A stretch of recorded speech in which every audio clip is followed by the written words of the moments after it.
आज की कहानी एक राजा और बूढ़े आदमी की बड़ी ही शिक्षाप्रद कहानी है। नमस्कार, जय श्री राधे, जय श्री कृष्णा। मित्रों, आज की जो कहानी है, आज का प्रसंग है, वो हमारे जीवन में बहुत कुछ सीख दे करके जाएगा। आपसे निवेदन है, इस वीडियो को पूर्ण अंत तक अवश्य सुनना, अवश्य देखना, तभी इसका लाभ प्राप्त होगा। दोस्तों, आज की जो कहानी है वो बड़ी ही शिक्षाप्रद कहानी है, क्योंकि इंसान जीवन में अपने स्वार्थ के लिए हर काम कर देता है। यहाँ तक होता है कि इंसान स्वार्थ में न जाने क्या से क्या कर बैठता है। देखा होगा, माँ बच्चे को जन्म देती है, अपने स्वार्थ में बच्चे को जन्म देती है। माँ चाहती है जब मेरे ऊपर वृद्धापन आएगा, बुढ़ापा आएगा, उस समय मेरा पुत्र मेरी बुढ़ापे की लाठी बनेगा, मेरा सहारा बनेगा। स्वार्थ में प्रीत करती है, यानी कहा गया है, स्वार्थ लाग करें सब प्रीति, सुर जन नर सब ही की रीति। यहाँ तक कि देवता लोग भी स्वार्थ की ही प्रीति करते हैं। स्वार्थ के लिए हर इंसान दौड़ दौड़ कर के मेहनत करता है। लेकिन आज की जो कहानी है वो निस्वार्थ के लिए है। यदि आप भी स्वार्थ में जीवन जीते हो, यानी अपना भला सोचते हो, दूसरों का बुरा भले ही हो जाए लेकिन अपना अच्छा हो जाए, तो इस वीडियो को आप अंत तक अवश्य सुने, क्योंकि ये बहुत बड़ा पाप हो रहा है हमारे और आपके द्वारा। आइए कहानी शुरू करते हैं। इस कहानी को सुन करके आप निस्वार्थ जीवन जीना सीख जाओगे। जो इंसान, जो व्यक्ति निस्वार्थ जीवन जीते हैं, वो कभी जीवन में दुखी नहीं रहते, वो हर तरह से सर्व संपन्न और सुखी रहा करते हैं। दोस्तों, आइए कहानी शुरू करते हैं। एक राजा और बूढ़े आदमी की बड़ी ही शिक्षाप्रद कहानी। बड़े ही पुराने समय की बात है। कहानी बड़ी ही दिलचस्प है, बड़ी सीख देने वाली है। उस जमाने में राजाओं का राज्य हुआ करता था। विभिन्न प्रकार के राजा हुआ करते थे और विभिन्न प्रकार की उनकी आदतें हुआ करती थीं। एक राजा ऐसे थे जिन्होंने अपने लोगों को यह कह रखा था कि अगर वो किसी की तारीफ में पाह कह दें, पाह, तो उस व्यक्ति को इनाम में 1000 सोना और मोहरें दे दीजिए। यानी राजा जो थे, उन राजा ने प्रण किया था और अपने मंत्री से कहा था कि जब हम किसी के कार्य को देखकर, किसी को देखकर हम बाह कह दें, बाह, तो उसे तुम 1000 सोना की मोहरें दे दिया करियो। मित्रों, आज क्या होता है, हालांकि यह राजा इतनी आसानी से किसी की बातों से या काम से प्रभावित नहीं होता था, इसलिए उसके आदमियों को कभी किसी को सोना मोहरें देने की नौबत आती ही नहीं थी। एक बार राजा अपने मंत्री के साथ, यानी अपने सैनिकों के साथ शिकार करने के लिए जंगल में जा रहा था। बीच सफर में बूढ़े आदमी का घर आया। राजा ने देखा कि वह बूढ़ा आदमी उम्र में 90 साल से भी ज्यादा लग रहा था। उसके हाथ पैर कांप रहे थे, फिर भी वह बड़ी मेहनत से एक फल देने वाला पेड़ का पौधा अपने घर के बगीचे में लगा रहा था। उसके घर के आगे एक छोटा सा बगीचा था, उसमें तरह तरह के फूल भी लगे हुए थे, यानी वृक्ष भी लगे हुए थे। राजा को उस बूढ़े आदमी को ऐसा करते हुए देख बहुत आश्चर्य हुआ।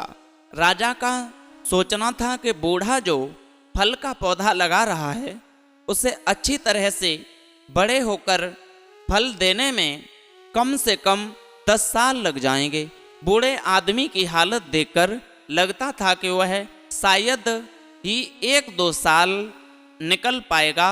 फिर बूढ़ा आदमी क्यों इतनी मेहनत और तकलीफ उठा रहा है, यानी ये कुछ ही साल 2 साल में ही खत्म होने वाला होगा। मित्रों, राजा ने सोचा। राजा अपने आदमियों के साथ उनके पास पहुंचा और उसने यही प्रश्न बूढ़े से किया। तो बूढ़े ने कहा, महाराज, अगर यही सोच मेरे दादा परदादा रखते तो आप मेरे बगीचे के इस कई पेड़ों को, जो वह मेरी उम्र के थे तब लगा रहे थे, शायद यहाँ नहीं देख पाते और ना ही मुझे उनसे फल खाने के लिए मिलते, जैसे मेरे दादा परदादा ने मेरे बारे में सोचकर उन पौधों को लगाया था, मैं भी अपने बच्चों को और ध्यान में रखते हुए इन पौधों को लगा रहा हूँ।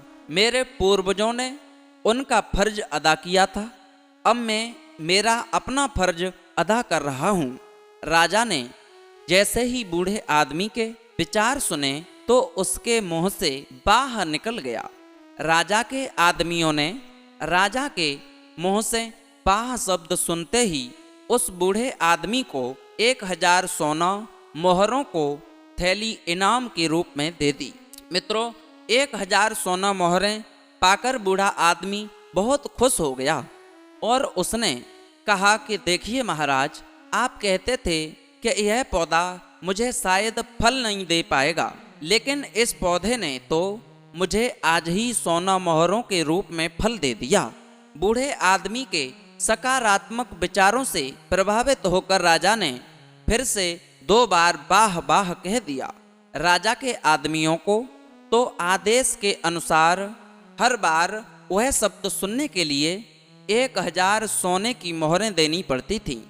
इसलिए उन्होंने उस बूढ़े आदमी को 2000 सोने की मोहरें और दे दी।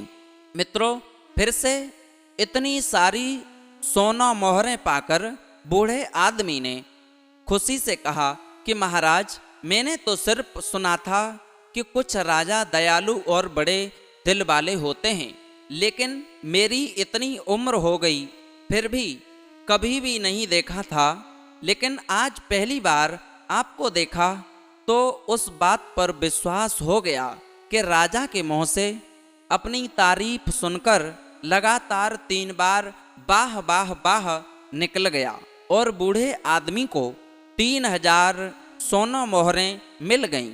मित्रों, इस प्रसंग से, इस कहानी से हमें सीख मिलती है कि देखा होगा, कोई काम जब हम करते हैं तो ये मतलब नहीं है कि उसका हमें फल तुरंत न मिलेगा, कुछ दिनों बाद मिलेगा, लेकिन हो सकता है जिस कार्य को हम कर रहे हैं उस कार्य को कर ये सोच कर रहे हैं कि कुछ दिन में हमें उसका फल मिलेगा, लेकिन हो सकता है वो फल हमें पहले भी मिल सकता है। जैसा कि उस बूढ़े आदमी को वृक्ष लगाने के लगभग 10 साल बाद जब वो वृक्ष फल देता, उस उम्मीद को लेकर के उस बूढ़े व्यक्ति ने उस सकारात्मक सोच के द्वारा उस वृक्ष को लगाया था, जिससे मुझे नहीं फल खाने को मिलेंगे तो मेरे बच्चे खाएंगे और आगे आने वाली पीढ़ी खाएंगी।